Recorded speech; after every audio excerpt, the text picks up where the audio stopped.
안녕하세요. 대신교회 김성경 목사입니다. 한 주간도 평안하셨나요? 몸도 마음도 늘 평안하시길 기도합니다. 이번 주 웨슬리와 함께 걷는 복음 나들이는 존 웨슬리의 설교, 우리 주님의 산상수훈에 대하여 5가입니다. 웨슬리가 풀어나가는 예수님의 산상수훈, 지금 시작합니다.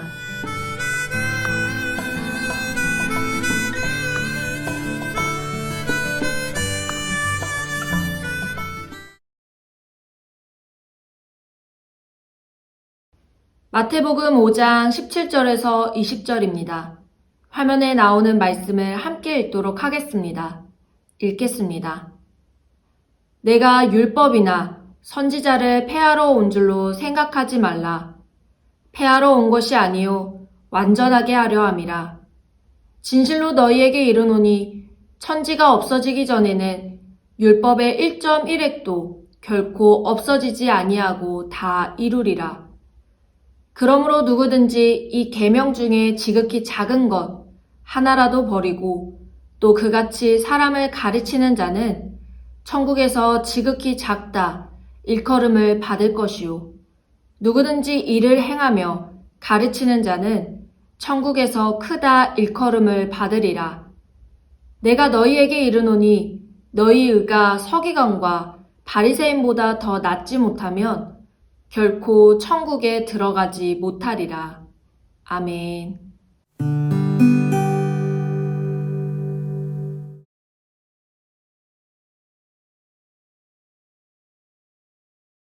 외형적인 예배나 경건의 모양으로서의 예배만 알고 있던 그들에게 하나님을 영과 진리로 예배하라는 말이 새로운 종교를 전파하는 것처럼 비춰졌을 것입니다. 율법은 도덕법으로서 세상이 시작되던 때 창조주께서 당신의 피조물인 모든 사람의 마음판에 새기신 것입니다. 시공간에 따라 변하는 것이 아닙니다. 예수님께서는 율법을 온전하게 세워놓기 위해 왔다 말씀하십니다. 이는 율법 모든 부분에 참되고 온전한 뜻을 선포하기 위해 왔다는 의미입니다. 계명의 길이와 너비, 높이와 깊이, 이 모든 것을 다 보여주기 위해 왔다는 것입니다. 세대를 거치면서 율법과 선지자들을 통해 증언되었습니다. 그러나 충분히 설명된 적이 없으며 완전하게 이해된 적이 없습니다. 우리는 비로소 예수님을 통해 율법을 온전히 이해하게 되었습니다. 1.1회, 이것은 관용구로서 어떠한 계명도 보잘것없이 보인다 해서 폐지되어서는 안 된다는 의미입니다. 율법과 복음은 어느 하나가 다른 하나에 우선되지 않습니다. 둘은 완벽하게 서로 일치합니다. 예를 들어 내 마음을 다하여 주 너의 하나님을 사랑하라 말씀을 계명으로 본다면 이 말씀은 율법에 속합니다. 그러나 내 마음을 다하여 주 너의 하나님을 사랑하라 말씀을 약속으로 본다면 이 말씀은 복음입니다. 존 웨슬리가 해석한 복음은 약속의 형식을 취한 율법, 계명을 말합니다. 율법은 계속해서 우리에게 복음을 가르치고 그곳으로 가는 길을 열어줍니다. 또한 복음은 계속해서 우리에게 율법을 성취할 수 있는 길로 안내합니다. 거룩한 책에 기록된 모든 계명이 실은 숨겨진 약속, 복음이라는 것을 알 수 있습니다. 하나님의 나라에서 가장 작은 자들은 누구일까요? 성경에서는 작은 죄라는 것은 없습니다. 크기에 관계없이 죄란 모두 거룩하고 완전한 율법을 거스르는 것으로서 하나님을 대적하는 일이 된다고 웨슬리는 전하고 있습니다. 하나님이 주신 가장 작은 계명이라도 그것을 폐하거나 약화시키면서 그리스도를 전파하는 자는 율법을 불태워버리는 것과 다름없습니다. 믿음으로 구원받는다 라는 것은 믿음이 거룩함을 대체한다는 뜻이 아닙니다. 이는 가장 작은 것에서부터 가장 큰 것에 이르기까지 하나님의 모든 계명을 행하고 가르칠 수 있게 되는 것을 의미합니다. 말뿐만 아니라 삶을 통해 계명을 가르칠 수 있고 그리하여 하늘나라에서 가장 큰 자라고 불리게 될 것이라 웨슬리는 전합니다.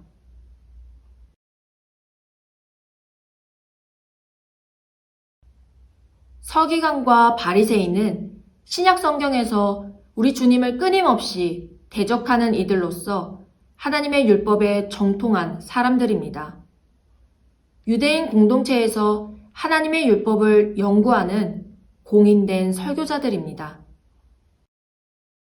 너희 의가 서기관과 바리새인보다 더 낫지 못하면 이 말씀은 우리의 의가 어떻게 그들의 의보다 나을 수 있는지 살펴보기 전에 먼저 지금 우리가 그들의 의와 비교될 만한 정도의 삶을 살고 있는지 점검해야 된다고 웨슬리는 전합니다. 그렇다면 서기관과 바리새인의 의는 무엇일까요? 그들은 다른 사람들로부터 구별된 사람들로서 시대의 조류를 거스르고 세상의 역행에 달려갈 용기를 가진 자들입니다. 사람보다는 하나님께 순종하고자 하는 용기를 가진 사람들입니다. 다른 사람들에게 해를 끼치지 않고 외적으로 어떤 죄도 짓지 않습니다.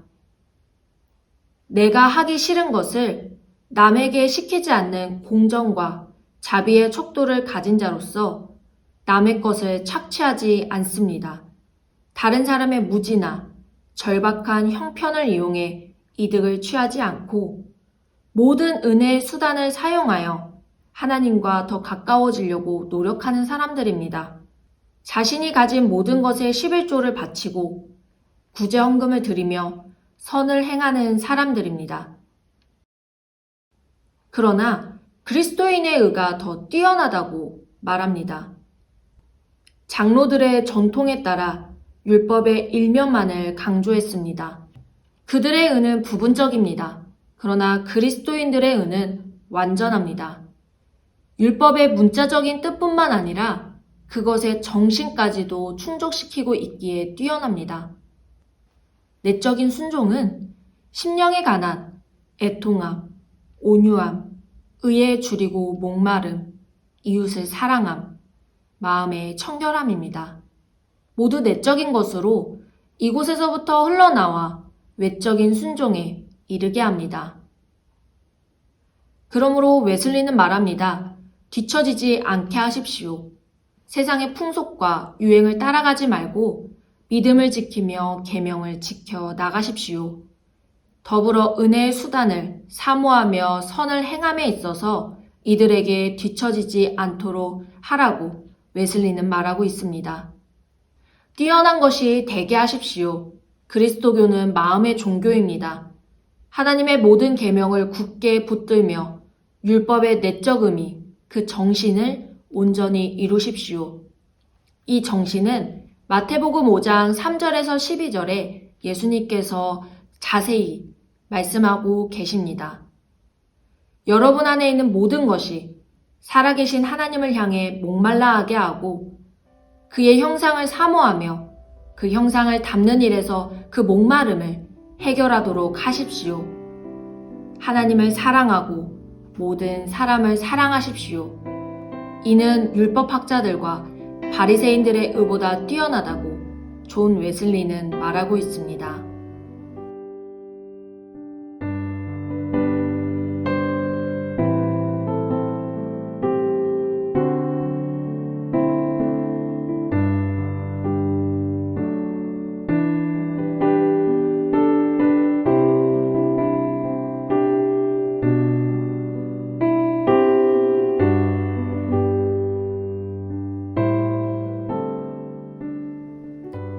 한 주간도 성경 말씀과 웨슬리 표준서교를 묵상하며 그리스도와 연합되어 그분의 힘으로 그분의 길을 따라 그분의 나라에 이르게 되시기를 축원합니다.